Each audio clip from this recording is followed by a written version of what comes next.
예수님께서 말씀하신 천국 비유 가운데 가장 인상적인 비유가 겨자씨의 비유입니다. 천국은 마치 사람이 자기 밭에 갖다 심은 겨자씨 하늘 같으니 이는 모든 씨보다 작은 것이로되 자란 후에는 풀보다 커서 나무가 되며 공중의 새들이 와서 그 가지에 깃들이느니라. 하나님의 역사가 작게 보잘것없이 시작을 하지만 마침내는 거대한 거목에 이르게 된다라고 하는 말씀입니다. 하나님이 하시는 일은 무릇 그렇습니다. 여러분, 오늘 우리는 성경 본문에서 예수님의 제자들이 어떻게 제자다운 제자로 세워져 가는지를 보게 됩니다. 예수님께서 메시아로서 공생애를 시작하신 지 벌써 3년이 되었습니다. 이 말은 제자들을 불러서 제자들을 정말 교육하고 말씀으로 훈련시킨 지가 벌써 3년이 되었다라고 하는 말씀이죠. 이제 그 기간이 다 끝나갈 무렵, 오늘 우리가 읽진 않았습니다만 누가복음 22장 14절과 15절의 말씀 이렇게 기록합니다. 때가 이르매 예수께서 사도들과 함께 앉아서 이르시되 내가 고난을 받기 전에 너희와 함께 이 유월절 먹기를 원하였노라. 예수님이 당신이 십자가를 지셔야 될 때가 가까웠다라고 하는 사실을 아시고 제자들과 마지막 만찬을 함께 하십니다. 그런데 놀라운 것은 이렇게 3년 동안 예수님께서 제자들과 함께 동고동락하시면서 그들에게 하시는 일을 보이셨고 그리고 말씀을 전하셨으나 제자들은 아직도 예수님이 원하시는 기대 수준에 미치지 못한 상황에 있습니다. 여전히 십자가의 고난은 아랑곳없고 예수님께서 예루살렘에서 이루실 하나님의 나라, 다시 말하면 예수님의 왕국이 이루어지면 누가 더 높은 자리, 좋은 자리를 차지할 것이냐에 대하여서 제자들 간의 다툼이 치열했다 라고 하는 것을 24절에 말씀하십니다. 또 그들 사이에 그중 누가 크냐 하는 다툼이 난지라. 이때 시몬 베드로는 자신이 다른 제자보다 탁월한 결정을 하고 있다, 결심을 했다라고 하는 말씀을 33절에 이렇게 말합니다. 주여, 내가 주와 함께 오게도 죽는데도 가기를 각오하였나이다. 그러니까 다른 제자들도 질세라 베드로와 똑같은 얘기를 했다. 마태복음 26장 35절에 말씀하십니다. 여러분, 지금 예루살렘에 함께 올라온 예수님의 제자들은 하나같이 예수님의 능력, 탁월함을 신뢰하고 있습니다. 그동안 예수님이 행하시는 일들과 말씀을 들어왔기 때문에 예수님을 통해서 예루살렘에 하나님의 나라, 예수님이 원하시는 예수님의 왕국이 이루어질 것이라고 하는 확신을 가지고 있었다는 말입니다.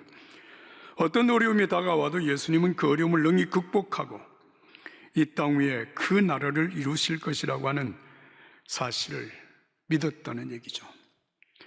그러니까 실제적으로 십자가를 지시는 예수님의 의도와 제자들은 전혀 다른 생각을 하고 있었다는 말씀을 보면 예수님의 3년 동안 제자들을 가르치고 훈련시키신 그 일이 과연 성공적이었을까?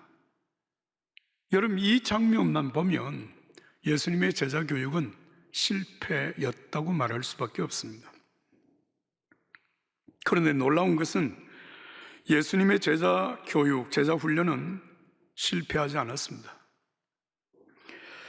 이들을 통하여서 인류 구원의 놀라운 역사가 이 땅에 이루어졌습니다. 지난 2000년 동안 예수 그리스도의 복음은 마치 겨자씨처럼 그렇게 커왔습니다. 수많은 하나님의 자녀들이 세상에 일어났고 하나님의 나라가 이 땅에 반드시 이루어지므로 성경에서 말씀하시는 새하늘과 새 땅은 멀지 않아 반드시 이루어질 것입니다. 자, 여기까지 말씀을 드리면서 한 가지 여러분 질문으로 오늘 말씀을 이어가도록 하겠습니다. 정말 예수님 보시기에도, 우리가 보기에도 형편없는 예수님의 이 제자들이 어떻게 그렇게 위대한 예수님의 제자로서, 제자다운 제자로서 그 역할, 그 사역을 감당할 수 있었을까요? 이 질문입니다. 오늘 제가 여러분들에게 두 가지 제자를 제자답게 만드는 두 가지 사실을 말씀드리려고 하는 첫 번째는 예수님의 사랑입니다. 사랑. 무슨 사랑인가 하면 자신의 생명까지 내어주시는 사랑입니다. 22장 14절에 고난받을 때가 가까웠음을 아신 예수님께서 제자들과 마지막 만찬을 나누시는 장면입니다. 그런데 이 만찬을 나누시는 자리에 여러분 함께한 제자들, 여러분 이 제자들의 모습이 어떻게 보면 굉장히 한심하다는 생각이 들 정도입니다. 이제 하룻밤이 지나기 전에 이 제자들은 다 예수님을 배반하게 될 것입니다. 그리고 그 중에 한 사람은 예수님을 팔아 넘길 것입니다. 그런데 예수님은 이 제자들과 함께 마지막 만찬을 하고 계십니다. 당신의 남은 생명을 제자들을 위해서 내어주시는 것입니다. 여러분, 이것을 우리는 오늘날 교회가 성만찬 예식이라고 그렇게 말을 하죠. 예수님께서 제자들과 함께 떡과 잔을 가지고 감사기도를 하신 후에 나누어 주시면서 이렇게 말씀을 하십니다. 이것은 너희를 위하여 내어주는 내 몸이라. 너희가 이를 행하여 나를 기념하라. 이 잔은 내 피로 세우는 새 언약이니 곧 너희를 위하여 붓는 것이니라.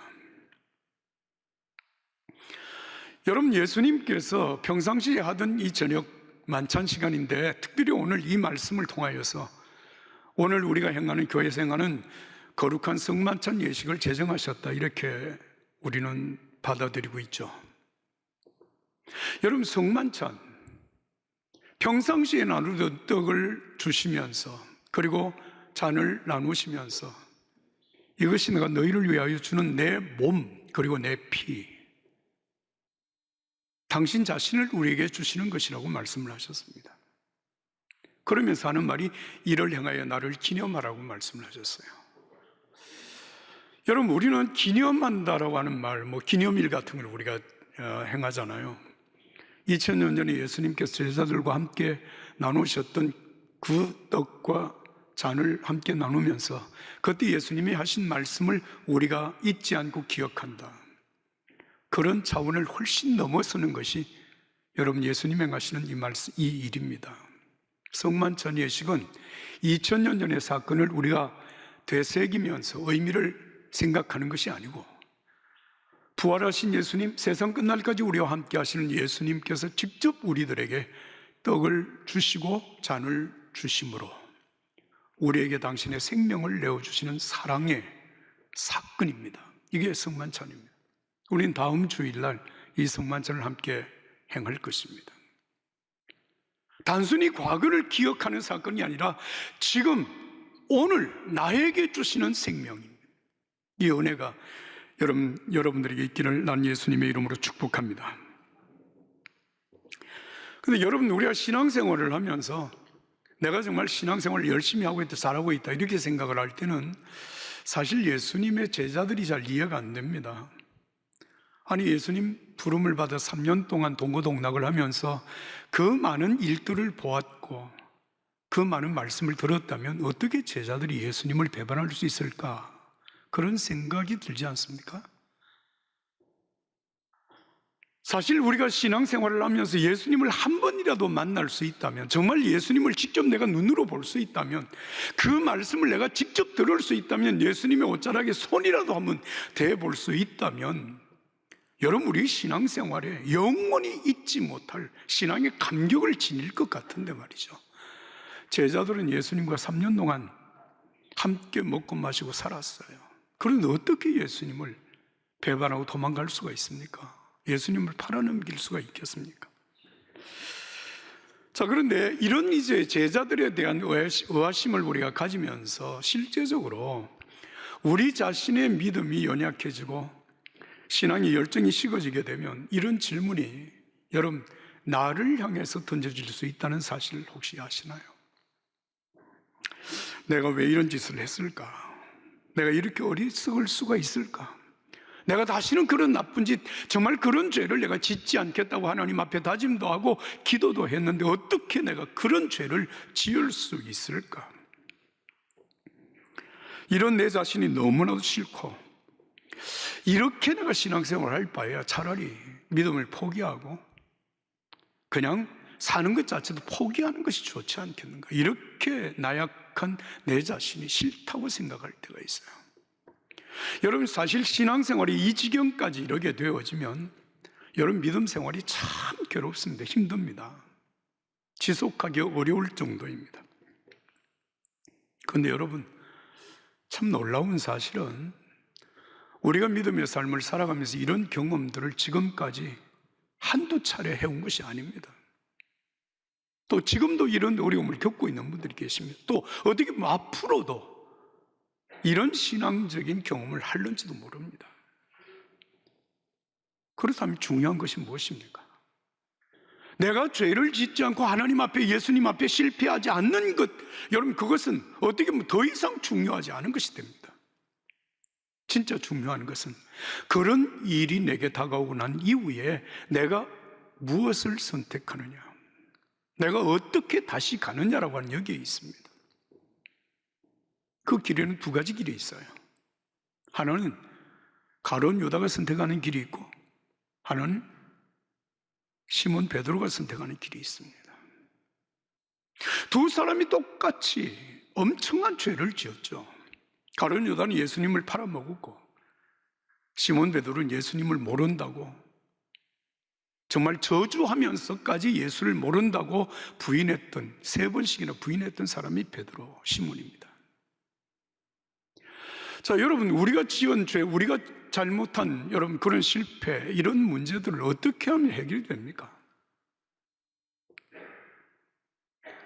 사실은 여러분, 많은 사람들이 이 죄 문제를 해결하지 못해서 평생 죄책감이라고 하는 무거운 죄짐을 걸머지고 살아갑니다.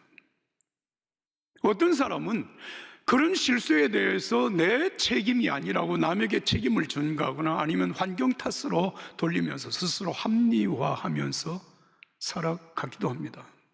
어떤 사람은 시간이 지나면 마치 죄에 대한 공소시효가 끝나면 그냥 죄에 대한 책임을 묻지 않으니까 죄를 짓지 않은 것처럼 그렇게 살아가기도 하죠. 감옥 생활을 적당하게 다 하고 나면 죄값을 다 치루었으니까 죄 문제가 해결된다고 이렇게 생각하기도 하고, 아니면 여러분, 피해자와 함께 가해자가 이렇게 잘 협상을 하고 보상을 하면 죄 문제가 해결된다고 생각을 하기도 합니다. 그러나 과연 그럴까요? 성경은 죄의 삭은 사망이라고 말씀을 하셨습니다. 세상적으로는 그렇게 해서 죄값을 치루었다고 할 수 있을는지 몰라도 여러분, 하나님 앞에서는 우리의 죄가 그렇게 해결되는 문제가 아닙니다.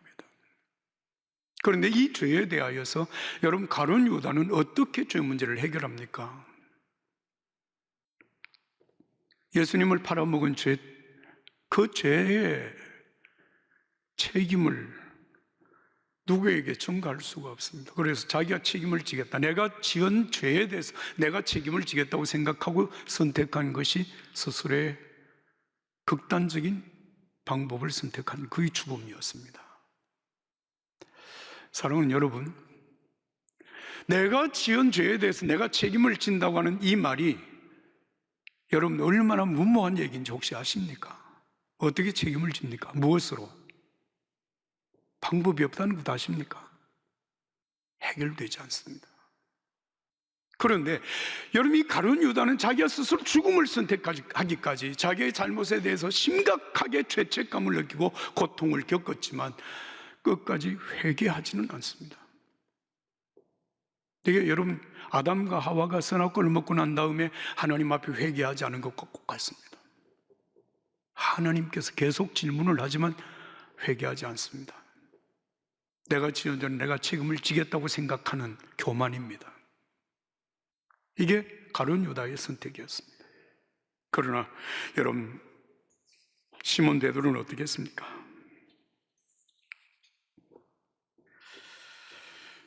마태복음 26장 74절과 75절의 말씀입니다. 베드로가 저주한 맹세하여 이르되 나는 그 사람을 알지 못하노라. 여기 그 사람 누굽니까? 예수님입니다. 나 예수 몰라. 그렇게 말을 하고 나니 곧 닭이 울더라. 이에 베드로가 예수의 말씀에 닭 울기 전에 내가 나를 3번 부인하리라 하심이 생각나서 밖에 나가 심히 통곡하니라. 자신이 죄를 짓고 난 다음에 예수님의 말씀이 떠오른 겁니다. 그 말씀 앞에 자기가 비춰지는 것입니다. 그 말씀 앞에 여러분, 베드로가 통곡하며 회개합니다. 이것이 그에게 사는 길이었습니다.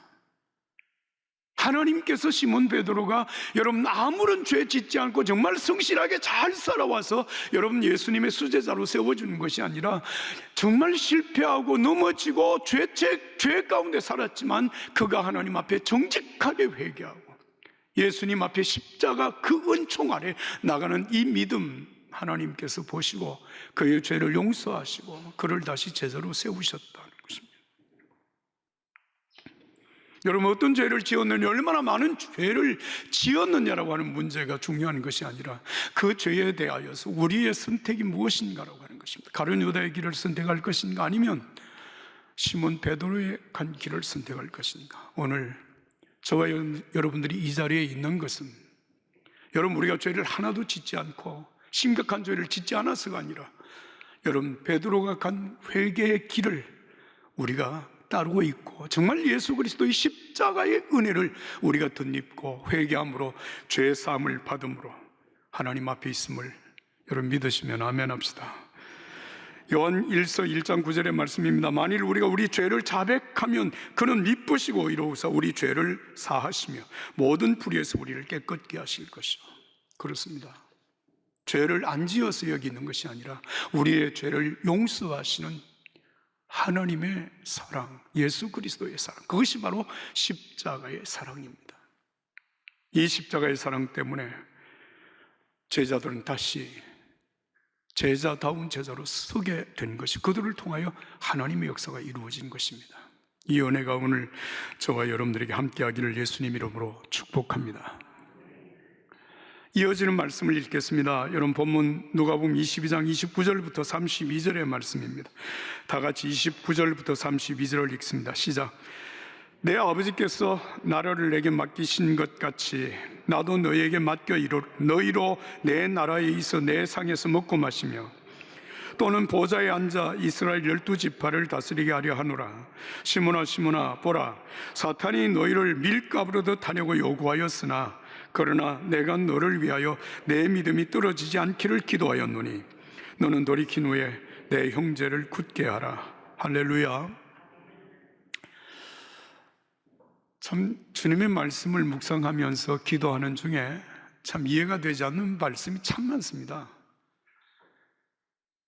제자들이 여전히 여러분 세상 영광에 도취되어져서 누가 더 크냐라고 그렇게 지금 다투고 있는 이 마당, 결국 예수님 다 부정하고 다 도망갈 그 제자들, 여러분 이 제자들에게 예수님께서 지금 뭘 말씀하고 있는가 하면 하나님 아버지께서 내게 맡기신 이 나라, 하나님 나라의 영광, 그 권세, 그 위엄을 너희들에게 맡기겠다라고 말씀을 하십니다. 여러분 같은 맡길 수 있겠습니까? 이런 제자들에게. 그러면서 오늘 이 본문은 참 중요한 말씀 2가지를 더 하시는데요. 시몬아 시몬아 보라, 사탄이 너희를 밀가부르듯 하려고 요구하였다, 이렇게 말하고 있습니다. 여러분, 베드로가 예수님을 3번이나 부인하고 도망가고 하는 이런 일들이 이루어지게 되는데, 이런 모든 일들이 여러분 순간적으로 사단이 시험에 들어서 그런 어려움을 겪는 것 아니겠습니까? 그런데 여기에 예수님께서 놀라운 말씀을 하고 계십니다. 내가 너희를 위하여 내 믿음이 떨어지지 않기를 기도하였노라. 할렐루야. 예? 우리가 연약하여 넘어지기도 하고 시험에 들기도 하고 정말 예수님의 기대에 영 미치지 못하는 우리들의 삶을 예수님은 이미 예견하시면서 하시는 말씀이 내 믿음이 떨어지지 않기를 기도하였다. 바로 예수님의 중보기도, 이 기도 때문에 여러분 실패했던 제자들이, 도망갔던 제자들이, 배반했던 제자들이 다시 주님께로 돌아오고 제자다운 제자로서 이 땅에 하나님의 거룩한 역사를 이루어가는 그런 사람들이 된 것입니다. 여러분, 우리가 믿음 생활하면서 나에게 가장 힘이 되는 일이 있다면 어떤 것일까요? 누군가가 나를 위해서 기도하고 있다는 사실을 정말 내가 알고 그 기도하고 있다는 사실을 내가 깨달을 때, 그리고 믿을 때, 여러분, 신앙생활이 얼마나 큰 힘이 될까요? 우리가 한때 즐겨 불렀던 복음성가 중에 누군가 널 위해 기도하네 라고 하는 찬양이 있습니다. 당신이 지쳐서 기도할 수 없고 눈물이 빗물처럼 흘러내릴 때 주님은 아시네. 당신의 약함을 사랑으로 돌봐 주시네. 누군가 널 위해 누군가 기도하네. 내가 홀로 외로워서 마음이 무너질 때 누군가 널 위해 기도하네. 할렐루야.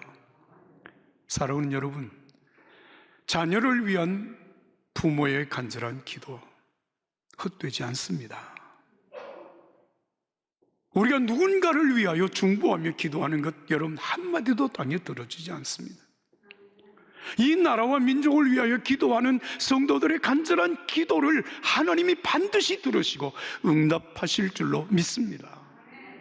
사랑하는 여러분, 오늘 대한민국이 이처럼 하나님의 은혜와 복 가운데 여기까지 세워진 것이, 물론 열심히 노력했고 다른 민족들보다 탁월함이 있어서 여기까지 온 것도 사실이겠지만, 여러분, 그 모든 일 위에 성도들의 눈물을 흘린 기도, 나라와 민족을 위한 이 기도에 대한 하나님의 응답이라고 믿습니다.